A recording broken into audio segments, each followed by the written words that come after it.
right, so welcome to another broadcast of the Two Crazy Guys. You're checking us out on KYAH 540 AM, Utah's Talk Authority, and this program is also broadcast on the Contra Radio Network at ContraRadioNetwork.com. My name is Donald Lowry, a.k.a. Big D, and I have with me my host, Mark Boyle, a.k.a. The Prepper Guy. How you doing, buddy? Doing great today. Everything's awesome. Yeah, right on. We got a special guest we got a special guest on the program today. We're going to bring Joe in just a moment. I did want to talk about a couple of real quick topics. The whistleblower has been outed, ladies and gentlemen. His name is Eric, and I can't pronounce his last name. I think it's Sierra Mella. This guy is tied to names like Brennan, Obama, Biden, Schiff. I mean, these names are all familiar, people. And this guy was actually kicked out of the White House because he was outing false things about President Trump. And so now we've got this impeachment. The Dems are trying to push forward with this impeachment based on a phone call. Now, remember, this goes all the way back to 2016 because they have tried everything they can to get rid of President Trump since he was announced president. And so we know now, facts are that Hillary Clinton and her campaign, they paid for this Steele dossier, this fake Steele dossier that they created so they could take to a FISA court. So they lied to a FISA judge so that they could get a FISA warrant to spy on President Trump during his campaign. And if you remember, back in 2016, Trump said that he was being spied on. He was being surveyed. And everybody laughed at him. The media mocked him. Everybody laughed at him. And now we know that to be true. So then we had the fake dossier. They got a fake warrant to spy on Trump so they could try to link him to this Russian collusion story, which we now know was also false. And so that fell through. Then Mueller came. They got this Mueller character to come out, and his report went tits up, basically. Pardon the French there. But so then they tried to get him on collusion, and collusion kind of fell through the cracks.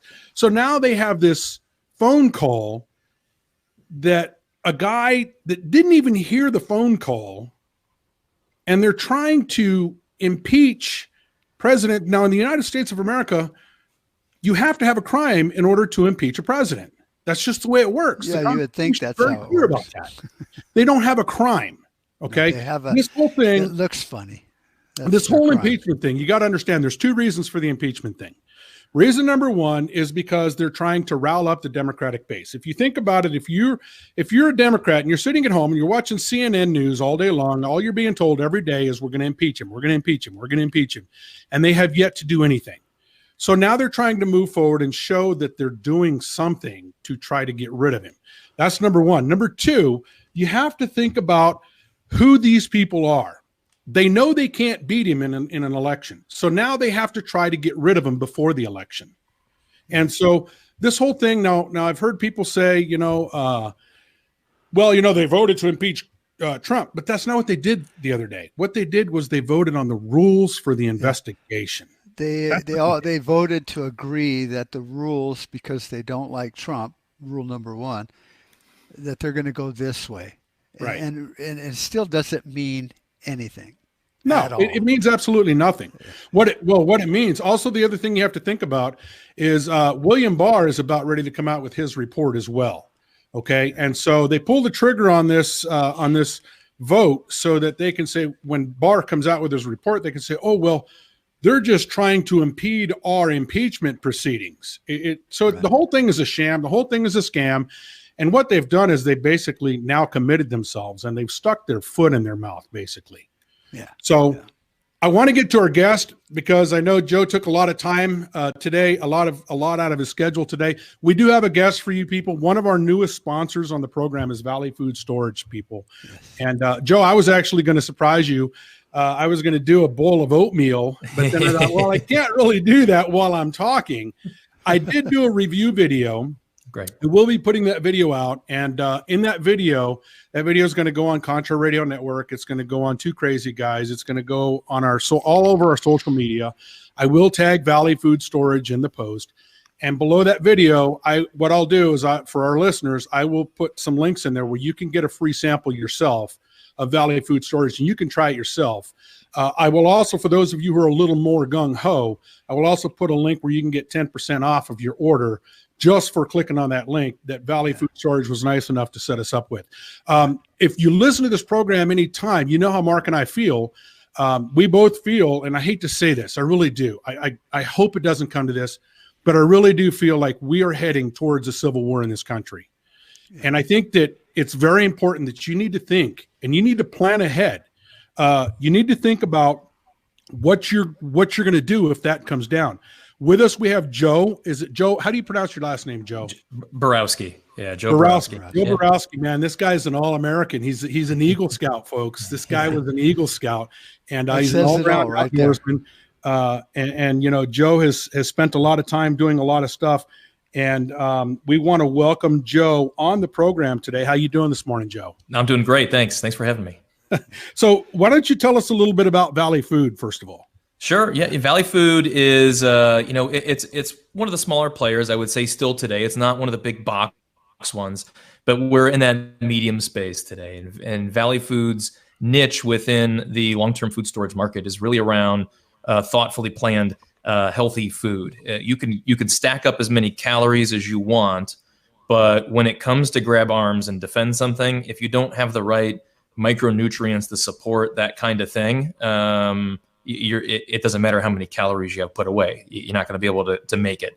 So that's really our niche, is taking a little bit more scientific look at it, looking at it through the eyes of a true prepper and understanding what are they going to need. If crap hits the fan, where are we going to go, right? How are you going to be able to utilize the food that you have stored there? And if for some reason it doesn't, right, that's fine too. We want to make sure it's stuff that you could feed your kids every day, and you're not stuck with a giant pile of carbohydrates. So, right. We got to make sure we balance that stuff out. Yeah. So Joe, I did do, like I said before, I did do a sample, and I'll be honest with you, man. So I'm an outdoorsman. I like to go out. I like to go camping. I like to go backpacking. The wife and I go backpacking up in the canyons here all the time. We have an RV that we travel in our RV as well. And this fits really good for us because, so I tried the food, and I'll be honest with you guys, when I ate the oatmeal, because they sent me some oatmeal, and I can't tell the difference between, the freeze dried version and what you buy in the store, other than the biggest difference is what you buy in the store. You go to the store, you buy little packs of food, and they've got maybe a couple of months that you can use them, whereas the Valley Food has a 25-year shelf life. How was the taste compared to the little packets? Don, so I couldn't tell the difference. I could not tell the difference between, and I tried. I put them side by side. I could not tell the difference between the Valley Food and what you buy in the store. It's that good. It really is that good. And So Joe sent both Mark and I some samples. Yeah, and I haven't had a chance. I want to try the enchilada rice and beans, but we haven't done any Mexican food lately, and you got to have Mexican food to go with that. That's right. So now I personally, Joe, I like the fettuccine Alfredo. Good. I really thought that was good. It reconstituted nicely. I put it on I have a little camp stove that I use. I throw it in the RV. It's lightweight. I can carry it around. It's easy to use. And I cooked it on that. And I'll be honest with you guys, man, when you watch this video or when you hear this, all you have to do is go to ContraRadioNetwork.com, and there'll be a link there where you can get a sample of this stuff to try yourself. Try it before you buy it, man. Right, Joe? Yeah, absolutely. I think you'll like it once you get it. You start moving that spoon to your mouth. You'll really enjoy it. We try to make sure. I was impressed. I really was. It wasn't what I was expecting. Because I've had MREs and things like that. I've eaten that kind of stuff. And I was really pleasantly surprised with how good the stuff actually was. Right. Mm-hmm. Good job, guys. You knocked it out. Thank you. Thank you. Well, we try. So what we're going to do is we're going to take a quick break. And then, Joe, you're going to stay with us through the hour, right? That's it. You got me the whole time. Right on. So we got some questions we're going to ask Joe. And we're going to take a break, listen to some of our sponsors, and then we will be back shortly. So do not go away. Let's talk about tea. Not just any tea, getthetea.com. They have all kinds of cool stuff. They have cleansing teas, they have stuff for eye health, stuff from the sea, immune support, stamina and energy, food and protein, and just all kinds of cool stuff. Log on to the website at www.getthetea.com. Log on now. Alrighty, welcome back to the second segment of today's program. We have with us a special guest, Joe Borowski of Valley Food Storage is with us. Joe, why don't we talk about some of the mistakes that people make when they're investing in food storage? Sure. Yeah. I mean, I pick out 5 that I hear all the time. So we have, we're a smaller operation, but we're large enough to have a phone center, have live people on the chat, and we've got a food concierge you can call in and help build custom packs for you. So those guys that are on the phone all the time and are on the chats all the time help be my eyes and ears, right? And help us hear things. So we've learned along the way what kind of questions people are asking and what kind of things they're looking for. So I would say, here's my top 5 things. We'll get to them as quick as we can. But the first one is really people buy food instead of fuel. And what I mean is that your body doesn't run on food, right? I can't just have a glass of water and that's going to get me through a tough time. I have to have fuel. And fuel, much like there's gasoline, kerosene, diesel, it comes in different varieties, right? We've got our proteins and our fats, our carbohydrates and our sugars. Those are the different kind of types of fuel that are out there. Your body treats them all a little bit differently. So when we build food and when you buy food, you should buy it in a balance of what we'll call those our macronutrients, right? And that's the piece. It's understanding how do you balance those things out. I have folks, when we do our research online of competitors and whatnot, we see people selling food by the pound pretty often. We see that people are like, why? I'm going to find the cheapest per pound. And we're like, well, your body doesn't run on pounds; it runs on fuel, right? Or I want to buy. I saw somebody selling it by the cubic foot. I'm like, you want to try to find the cheapest per cubic foot, but like those are the kind of mistakes that we're seeing. Is that if you're just going really for buying calories, then you could just buy a 25-pound bag of sugar. That's right. You need other stuff in there besides just a bunch of calories and carbohydrates. Amen. That is absolutely true, and that's really what I get to. I see people who buy a lot of things on cost per serving. That's a big one that's out there. And when I see cost per serving, here's a question for the audience and saying, who regulates, which 3-letter organization regulates cost per the serving size of a food? FDA, USDA?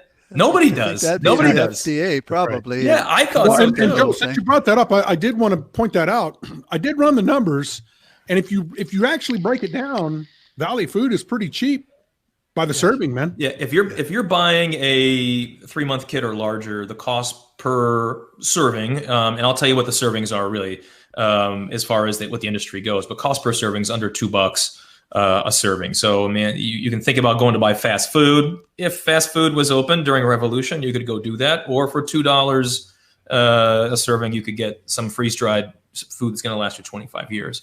Right. But that's a lot of the pieces. No, I have one competitor that it would take 35 servings a day in order to get to 2,000 calories. And so you look at that and you go, man, you're just watering it down and lying to people. It doesn't work. If you had 4 servings a day of their food, you'd die. There's just no way to do it. So, but in full transparency, you would need probably 6 to 8 servings of Valley Food because we base our serving size around what the average child would need, and so as an adult, I double that. So exactly, just in transparency, I'm glad you brought that out because in my video you will see that when I did that, I mean, I'm a pretty big guy. That's how I got my name, Big D. And so you'll see that in my review, I said, well, for a guy like me, maybe 2 servings. Yep. Just double it up. But again, I had 1 and 1. I had 1 of the potato soup and 1 of the fettuccine Alfredo, and I was comfortably full. I wasn't overly full. Yeah. I wasn't still hungry, and it satisfied me. So I had the breakfast, and then I didn't eat anything all day. Yeah, awesome. I usually break everything down cost per kind of in a calorie.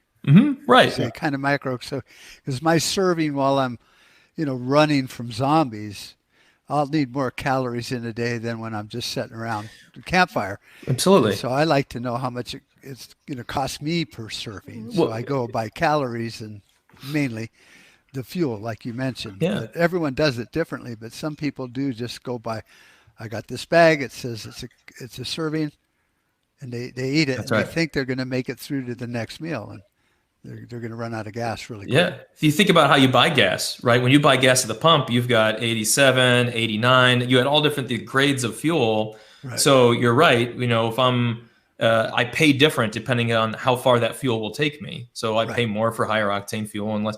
So you have to, it is more of an equation past just it's a calorie. So that's the first one I would say is make sure that you're buying the fuel that you want to eat and not just, you're buying fuel for your body, not just empty calories or things like that.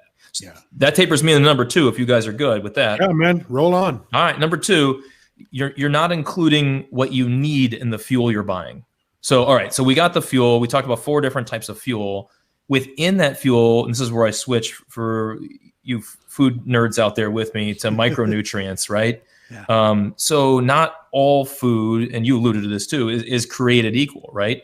We need to have some variant in the type of things we have in there. So let me break down some of my favorites that I want to make sure that I balance into the meals that I'm going to plan at Valley Foods. Iron is one of those top ones for me. We talk about fight or flight, right? If I don't have hemoglobin that's going to carry oxygen to my muscles to be able to move and act, if I don't have the ability to rebuild my neurotransmitters, without the mental capacity to be able to do this, and without the strength and ability to perform at my best, I'm not going to be able to perform like I need to, right? Right. That's right. And that's why that's a big one. Yeah, go ahead. So you guys had the oatmeal. That's a nice one, high iron, right? You got some different types of things, and a lot of stuff you store at home. Legumes, I talk about legumes, and if you guys are super familiar with that, that's awesome. If you're not, these are things that grow in pods, right? Beans, any kind of black beans, lentils, any peas, things like that. Soy, those things are high in iron, and so we'll try to use those and mix those within like that white bean and lime chili, right? We want to mix those things in to make sure we have that. Now you can buy a ton of beans at home and have a ton of iron, and I advise you do. I wouldn't say pay for beans that get flown to your house. That doesn't make a lot of sense. You can buy a bag of beans at home and store it, but when you need it to have the shelf life for 25 years, then that's a little bit different. But I would still supplement with a bag of beans at home, right? And you can always fortify things. But I see a lot of competitors just selling a bucket of beans, and I'm like, you can get the beans at the grocery store. You don't have to spend a ton of money on beans. Right. And what's the life on? I think What's the life on like beans, like you were saying, legumes and stuff? I got some bags. I put them in Mylar bags and through the oxygen absorber, but I don't think they last as long as the way like a food company like yours. You're right. I'll give it credit. If you dry them correctly and you store them in a airtight package and put oxygen absorbers in there, there's some science that would substantiate that you can get 15 years plus out of stored legumes that are stored correctly. So it doesn't mean part of your food plan. I always talk about food plans. Good food plans should include more than just freeze-dried food, in my opinion. I jar stuff. I grow stuff in my garden, right? I can stuff. We'll dehydrate stuff. It's a mix of things. But the freeze-dried piece is the piece that I don't have to change as often, that I can always know is going to be there. And I know it weighs a lot less than some other stuff I need to grab. I'm not going to grab mason jars full of tomatoes if I got a bug out. Yeah, see, I'm big on vacuum sealing stuff as well. Yeah. And so when you said grab mason jars and bug out, I mean, I've got a bug out bag, and I think everybody should have a bug out bag with at least the bare essentials. And the cool thing I like about the bag food that Valley Food has is that you can throw, a half a dozen bags in a backpack, and my wife could strap that on her back and be fine with it. It's not that heavy. Absolutely. And then all we need, myself, Mark and I, we've talked about this. And when the time comes, if it breaks out the Civil War, I'm booking to the mountains, man. I'm going to go to the mountains. I'm going to crawl under a rock, and I'm going to let them kill themselves. Mm-hmm. And all I need is enough to get me through about the first week or so where I can transition to living off the land, because believe me, I know how to live off the land. Right. And so, I'm really big on that. You can take these bags because they're not that heavy and they're not that big, and you can throw them in a backpack, and then I can have, the real Christian essentials that we need. And then my wife, she can carry the food with her, and we'll be fine. Yep. And all you need, Valley Food also sells on their website, they sell the water tabs, and all you need is water and fire, man. And you can have a complete meal until you can get yourself transition to living off the land. That's what I really like about this stuff. Yep. Yeah, and that's why I have a lot of dehydrated carbs, as you called it, and I've always called it, and some MREs, mainly because it's for the bug out thing. When you can't set traps, you don't have time to do all that, and you just want to get from point A to point B. The rest of the time, if you're going to have extra, you want the flavor to be good, so your family to eat it and stuff. A little bit of a treat too, right? A little bit of home. Yeah. The mental game of surviving is huge, right? And so getting food that tastes like the stuff you would eat at home when you're on the move is going to be huge to the soul to be able to continue through some of that stuff. Yeah, because mindset's such a key part of bugging out and surviving and staying alive. And the younger people get, the less mindset they have. So they're not gonna want to eat that. Right. They've already, their normalcy bias has been shattered, and now they got to eat this mush. To where at least if it tastes good while you're bugging out, they might eat it. They'll probably eat it anyway when they're starving, but you want to keep their attitudes happy. Well, and I acclimatize my kids to it, right? We eat a Valley food thing once a week. And so they're eating a mac and cheese or fettuccine Alfredo, or for breakfast we'll have oatmeal. And it's the stuff that they're going to eat every day anyways. Yeah, most of the time they don't even know if it came out of a Valley food bag or a Kraft box of mac and cheese. Yeah. They're kids. Right. If with me, I mean, somebody on Facebook, I posted a little bit about the oatmeal and said, "Oh, really, a cup?" I'm like, "Yeah, well," and I measured it out. You'll see that in the video. I compared the two, and they're the same. The stuff you buy in the store, the same. It's the same serving as the oatmeal. Yep. So, listen, we're gonna have to take a break. Right. We will be back. We have with us Joe Borowski of Valley Food Storage, and we're talking about some of the important things that you need when you're planning for fuel for survival. So, we're gonna take a break, and then we'll be back right after this. So, don't go away.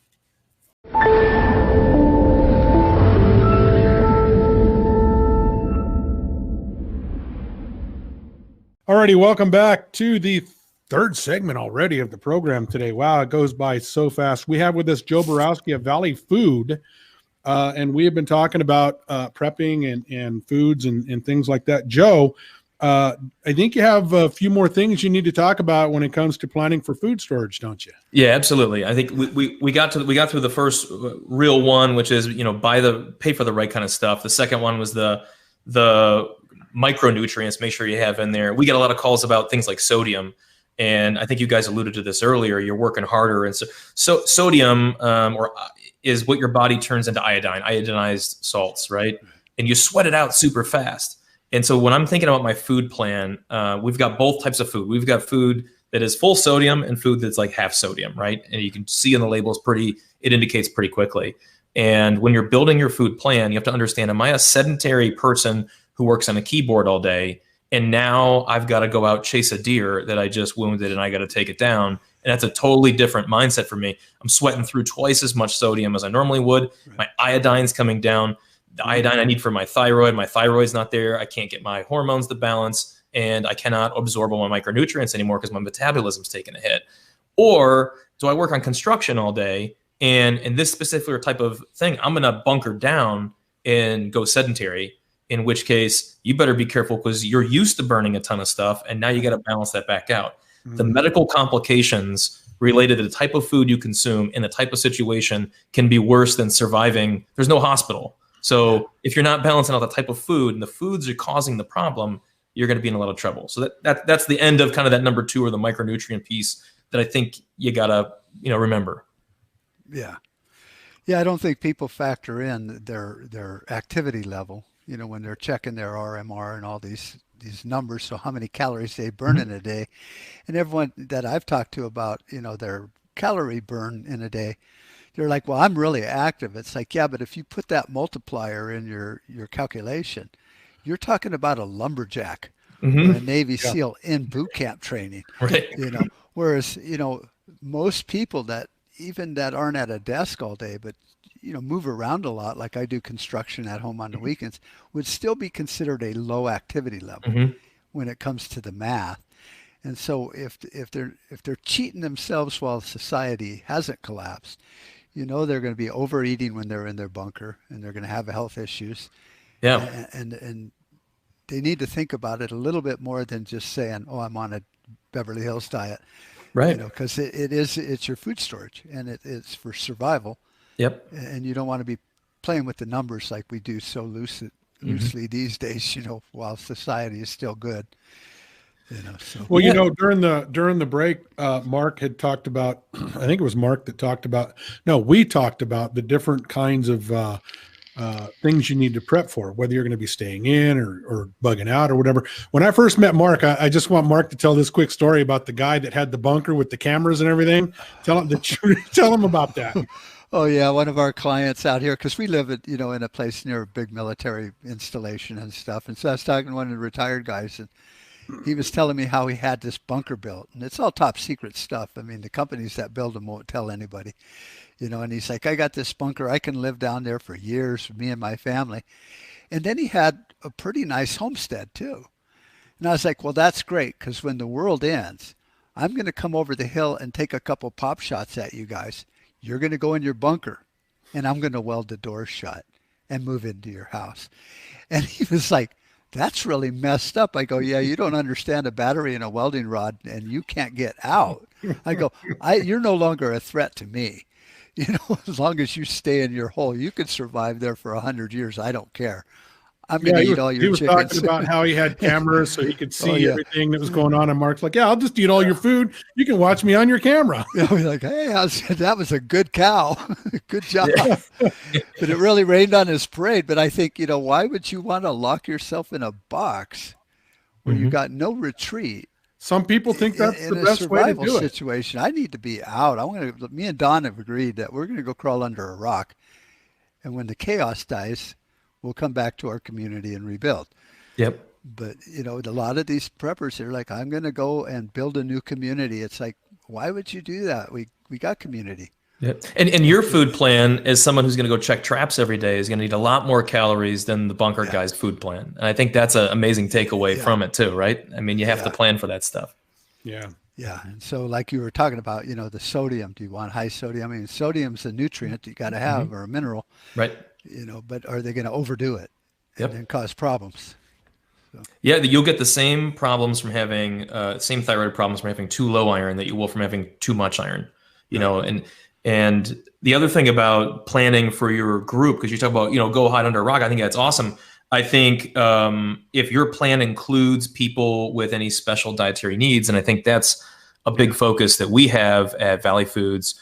But when we think about things like balancing out magnesium for diabetics, right? If I don't have magnesium in my food to be able to balance out my glucose and I get into a higher stress situation, or I start dumping a ton of carbohydrates down that are going to get turned into glucose and I'm going to have a major medical problem that now I can't handle because I'm going to run out of insulin, right?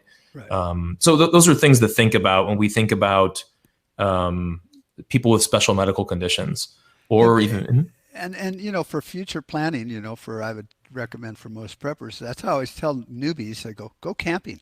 Take your family and your friends and go camping. You'll see what they need, guys. They'll understand. You'll understand your kid actually has, anaphylactic shock if they get bit by a certain bee or something. And then you know what to bring next time. You're still camping. If there's an emergency, get in the car and go home.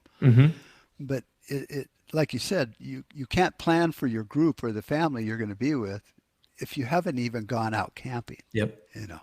See, I'm big on that. I like to go out. I do. Yeah. I like to go on the lake. I was born in Panama Canal Zone. So living in the tropics is a lot different than living out here in the desert Southwest. Yeah, I'm a desert rat. You're a jungle rat. But I am big. I am big on outdoors, going fishing. Get out there and go shoot something. Yeah. We have my wife and I are planning our retirement, and so we just bought this big old RV. It's a 36-foot fifth wheel. I'm going to pack the fifth wheel with this stuff, man. Right. And just leave it in there because it's lightweight and it'll always be there. So I don't have to lug all this stuff with me. And I've got a little camp stove because you don't always want to cook inside the RV when the weather's nice. And this stuff, 10 minutes, man, 10 minutes, you can have a meal put together and ready to sit down and eat. It's really quick. Guys, I did it. It tastes good. It's nourishing. It provides fuel for the body. That is so important. People don't realize that, especially a guy my size, I need a lot of fuel, man. And we are what we eat. Hey, Joe, I was going to ask you something. You know what? Because where are you guys located? So we're in Ohio, north central Ohio, in that area, and so we've got a lot of forests, a lot of mountains around here, and we also, like, I was out on Lake Erie this week doing some bass fishing and stuff. But nice. So we've got some pretty cool resources around here that gives us some more foresty kind of. So you got jungle, you've got desert and forest. Yeah. Well, the reason I ask is, like with food storage, especially even the kind that you guys do with the dehydrated stuff, how does it work out, or is there any precautions? Because like we're in a really hot climate. If I throw something in my truck, or like you were saying in your RV, it's 130 during the day in that box. Are they affected less? Is it better for a person in our climate or in any climate to have more of the dehydrated than other stuff? Yeah, I would say here's the two-pronged answer to that. First is the type of material you keep it in, right? So we use Mylar bags specifically because it's what they use on the space station, right? It can stand, it can go from plus 200 to minus 200 in seconds and be fine. So the bag isn't the problem. You will have some problems storing in plastic. Like when we talk about, I vacuum seal stuff and put it in my freezer, right? To try and stop the freezer burn. That stuff, as it heats up, can begin to leach a little bit. So you got to be careful there, as well as the coating they put on some of the canning stuff, the tin cans, number 10 cans, that can have some negative effects in heat. Yeah, it can have some negative effects. So that's the reason we use the bag as opposed to the other stuff. I know people love number 10 cans for different things, but if I've got to put something really light into something really heavy, that just doesn't pass muster with me.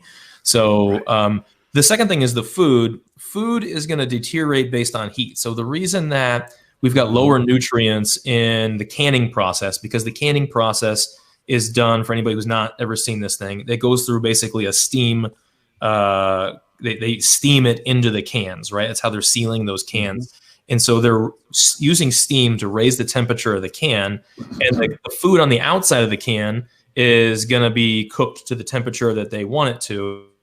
The food on the inside of the that's why when you open up green beans, they're a little bit mushy and a little bit, done on the inside. The same thing happens in any container. So whether it's in a plastic bag, whether it's dehydrated or whether it's freeze dried, you're not really attacking the quality of the food or the taste. You're attacking the micronutrients within the food, and you're kind of depleting down. Maybe I'm going to get 70% of the micronutrients instead of 90%. So it just over ages long faster. Term, with most products, even like yours, if you're storing it, in the trunk of your car in Arizona, you're going to lose some of the nutrients then just over time. Yep, you are. Almost factor that in. Yeah, you have to kind of factor, and I think that has maybe a little less to do with the process to which you got it. You mentioned dehydrating can be a good process to store, especially things like the legumes and rice and things like that we talked about. But when you're moving to freeze drying and actually freezing something, which we know something in our freezer is going to keep 98% of all of its nutrients until it gets freezer burned, right? Right. It just takes a lot of energy to keep it in a frozen state. So freeze drying is freezing it at room temperature. So I didn't have to change the heat of it to freeze it because I got it to 0 atmosphere, and that does the whole science thing on the back end. So I've gotten all the quality of the freezing without changing the temperature in any way. If I keep it in that 50 to 75 degree range, I won't lose any of the nutrients over the course of that time period. Right. Okay. Higher or lower, you're going to start to lose some no matter what you put it in. Yeah. All right. I think that's probably a good time to stop. We got to take a break again, but we will be back right after this with Joe Borowski of Valley Food Storage right here on the Contra Radio Network and the Two Crazy Guys. We interrupt your programming. This is a national emergency.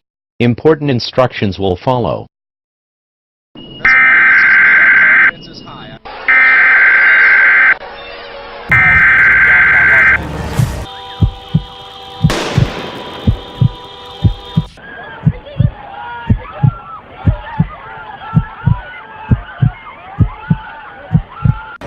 This tornado just touched down. Well, we can see it from right here. It's ripping up trees. It's ripping up everything in its sight. If you're above ground...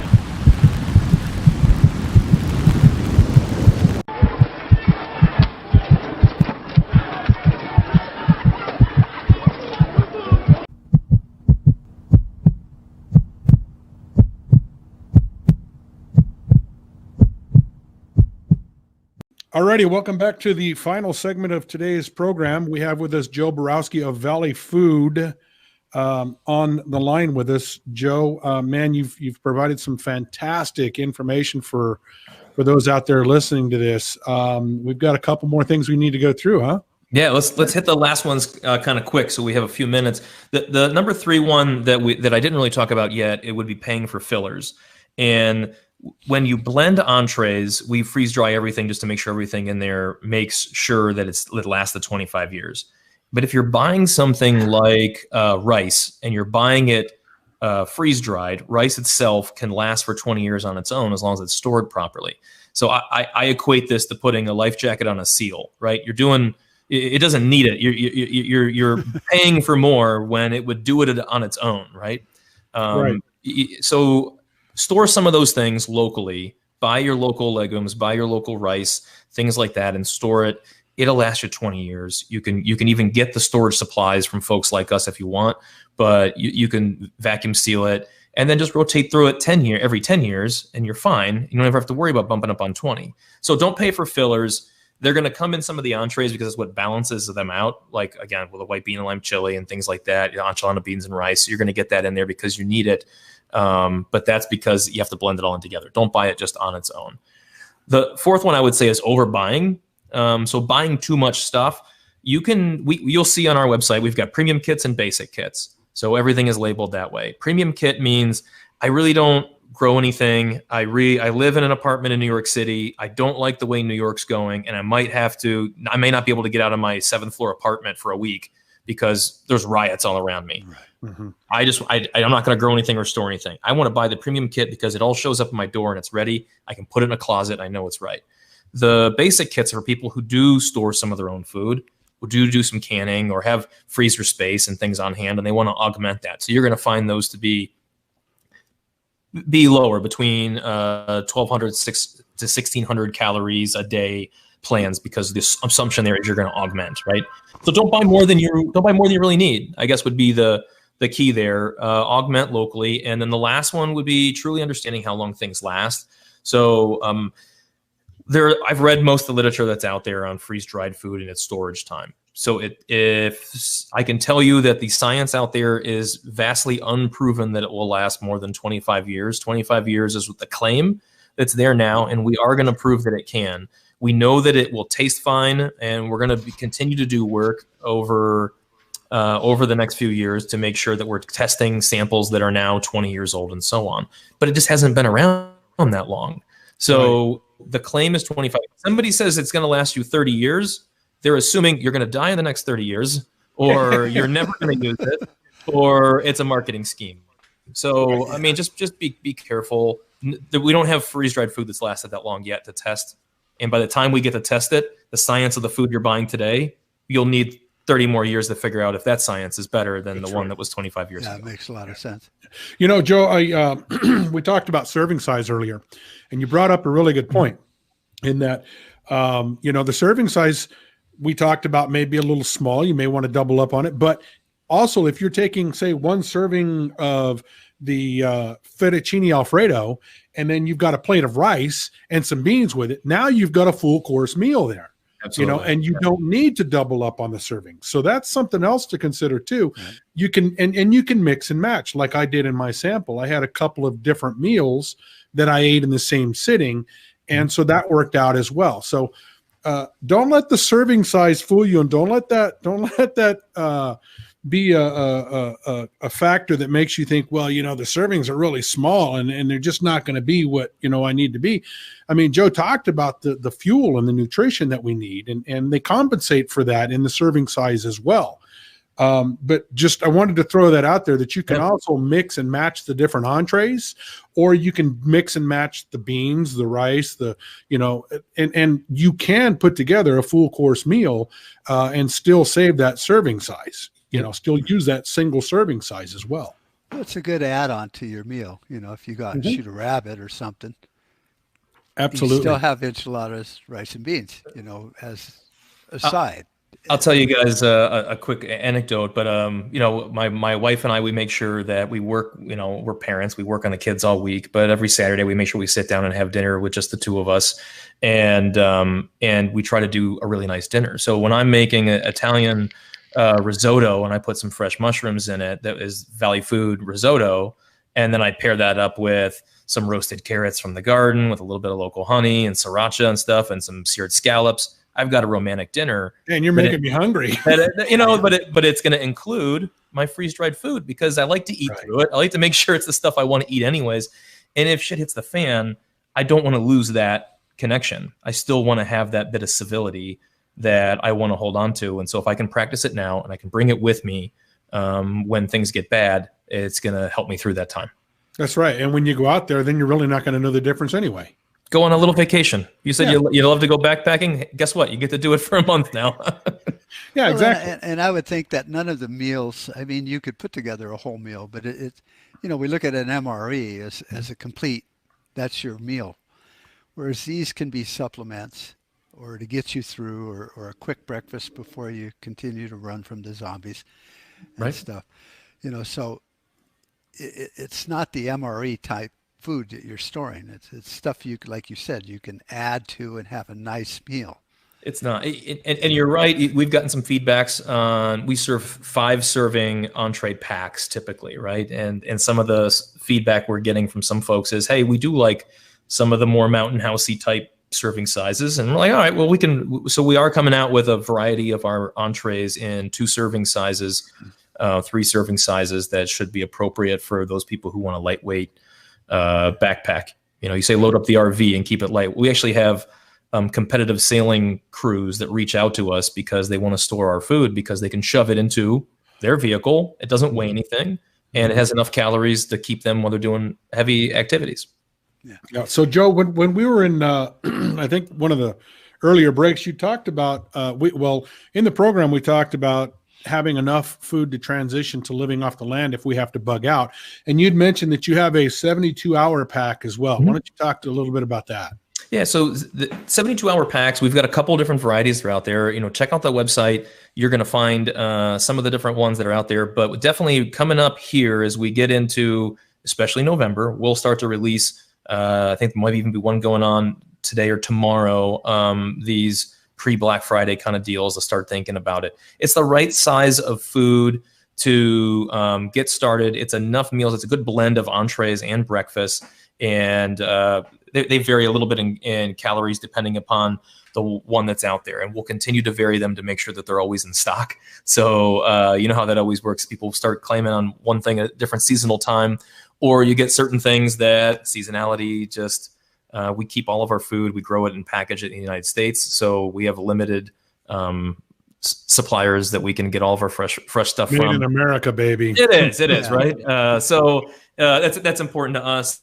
And so we don't not bringing in anything over the border or anything like that. So it does limit what we have, but we're a big enough size now where if we're ever out of anything, we're only out for a week, maybe 2 weeks tops. I think we're one of the few guys out there that we really keep everything in stock. So you're not waiting on us. We really try to do that. Now we have a link on, we will be placing a link on ContraRadioNetwork.com.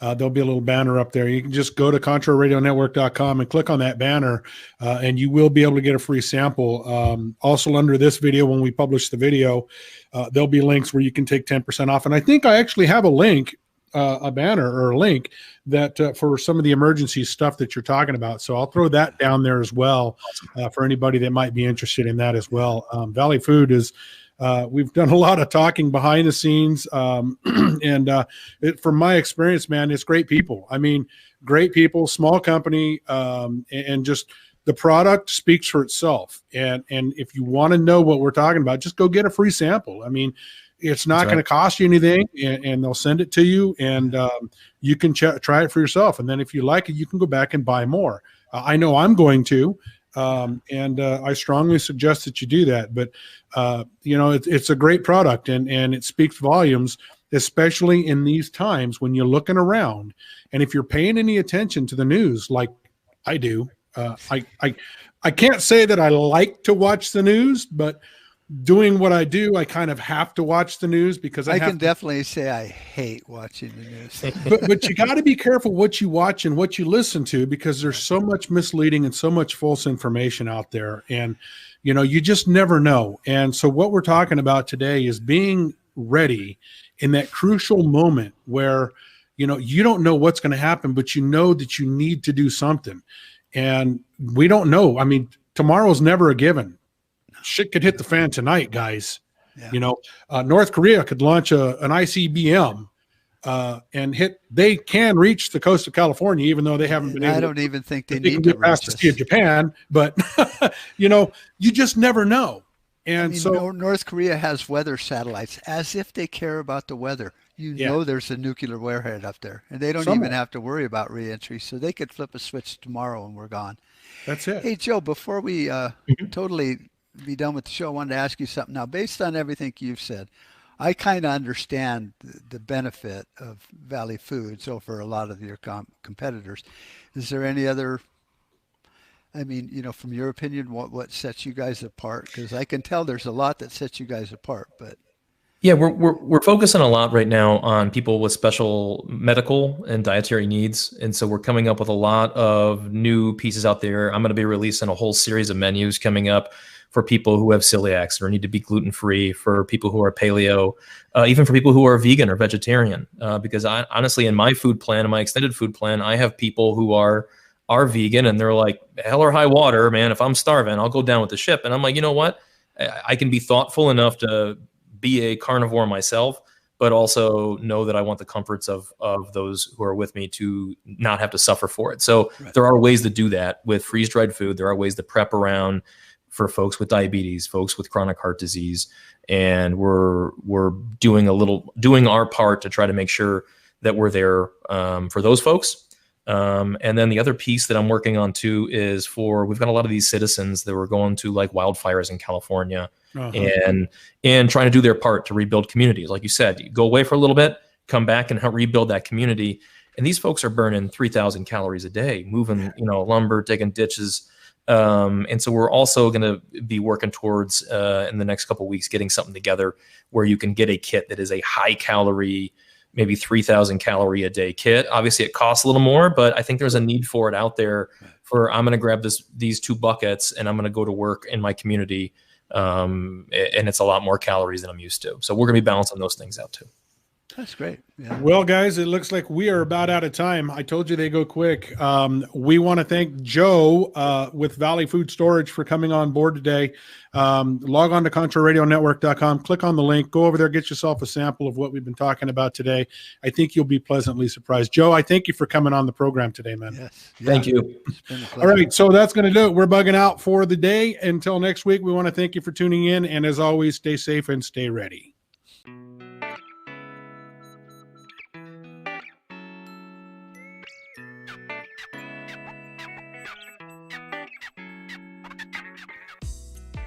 Thanks for tuning in. Catch them next time as they dig into the issues. The 2 Crazy Guys. Log on to the website at www.ContraRadioNetwork.com.